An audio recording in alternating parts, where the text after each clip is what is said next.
E eu quero dizer, não sobre a greve em si, mas eu quero extrair lições da greve.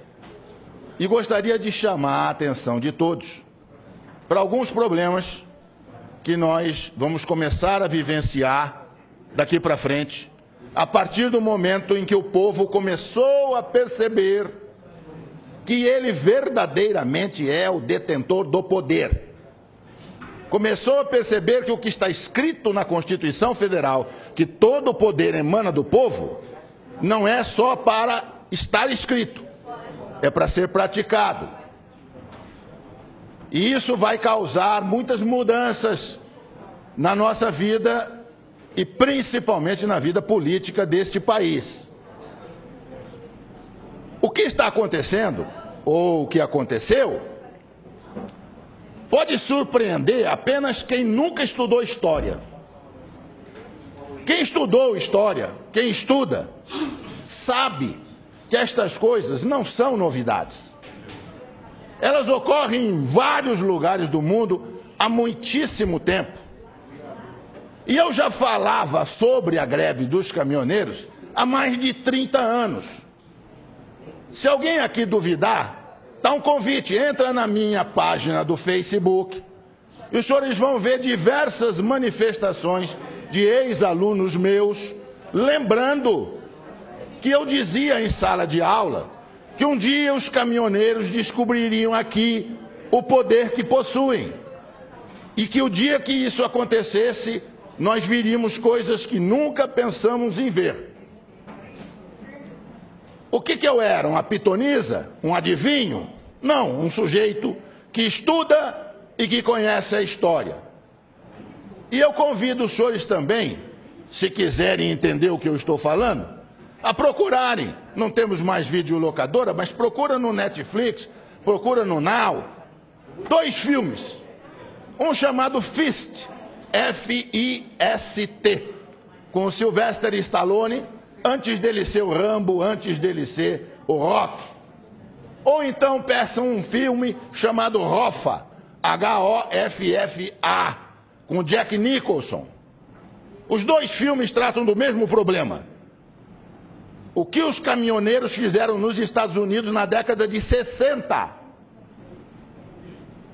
O presidente do Sindicato dos Caminhoneiros da América do Norte, dos transportadores de carne, de carga, o Jimmy Hoffa, um dia à noite foi buscado em casa por 4 pessoas e nunca mais se ouviu falar dele.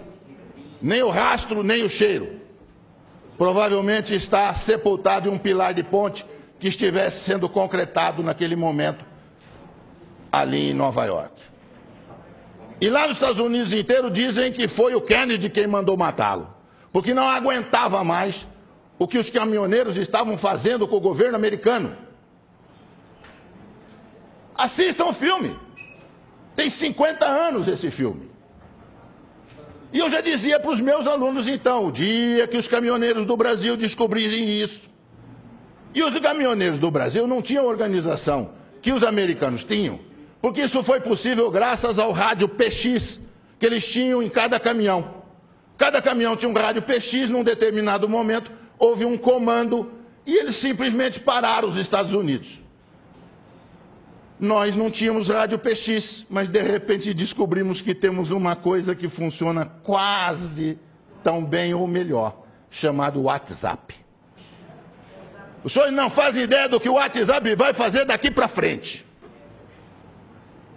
Se a sociedade brasileira descobrir que se ela se organizar, ela tem o mesmo poder, nós vamos ficar abismados com as coisas que vão acontecer nesse país. Eu estava nos Estados Unidos em 1976, estudando, e eu frequentava um supermercado que ficava pertinho do apartamento onde eu morava. E lá eu comprava café brasileiro, café cacique. Pois um dia eu cheguei no supermercado, havia uma placa na prateleira onde estava o café, cheio de latinha de café cacique, e a placa dizia assim: não compre café brasileiro. E eu fiquei surpreso, eu falei, se o proprietário não quer vender café brasileiro, é só tirar da prateleira. E aí eu fiquei sabendo que era uma entidade de organização civil de defesa dos trabalhadores da indústria de calçado dos Estados Unidos, de calçado, que tinham colocado aqueles cartazes em todos os supermercados nos Estados Unidos. E aí procurei saber junto ao meu professor na escola o que estava acontecendo, e ele disse: o sapato brasileiro está entrando nos Estados Unidos a um preço muito baixo e está tirando emprego dos trabalhadores americanos.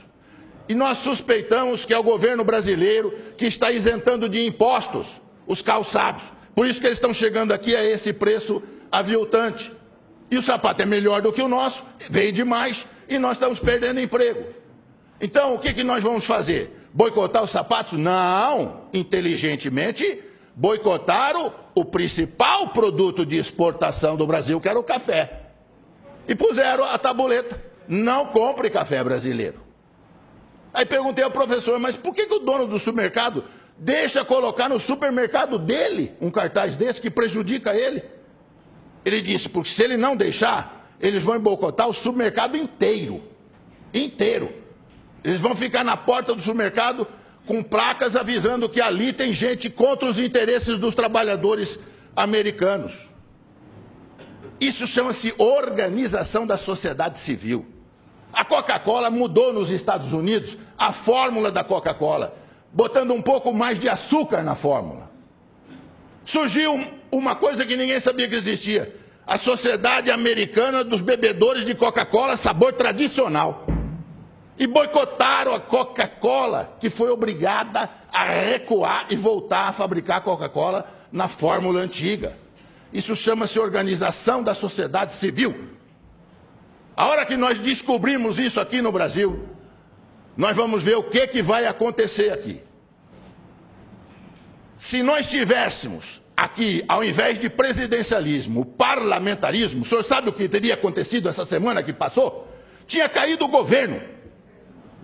Na Itália, o primeiro-ministro foi escolhido há uma semana, já caiu. O governo cai no momento em que não tem o apoio do povo.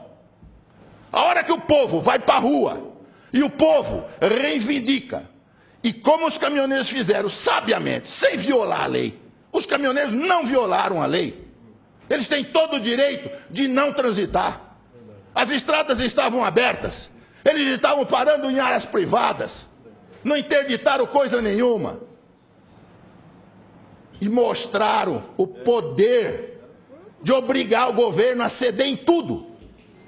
Eu faço ideia se eles tivessem posto na lista de reivindicações, depois de diminuir o diesel, a renúncia do presidente. Quero ver o que o presidente ia falar para eles. Eu não renuncio, então não termino a greve. Verdade. Eu ia ver o que ia acontecer. Senhores, abram o olho. Governadores, prefeitos, abram o olho. O povo está descobrindo que ele tem poder. E a hora que ele exercer este poder, nós vamos ver muita mudança nesse país. Muito obrigado.